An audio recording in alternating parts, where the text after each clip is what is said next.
ती स्वामी समर्थ. कसं काय मंडळी, खाताय ना, खायलाच पाहिजे. आज करणार आहे आपण उकडीचे मोदक.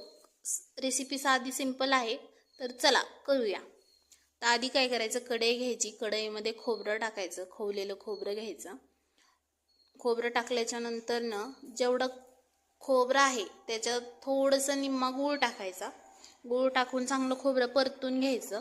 खोबरं परतून झालं की त्याच्यामध्ये 1 चमचा तूप टाकायचं. 1-2 चमचे तूप टाकायचं. तूप टाकल्याच्या नंतर पुन्हा परतून घ्यायचं. त्याच्यात थोडे काजू, थोडे बदाम, आपल्या मनाने जे आवडतील ते ड्रायफ्रूट टाकायचे त्याच्यामध्ये, आणि थोडीशी खसखस टाकायची.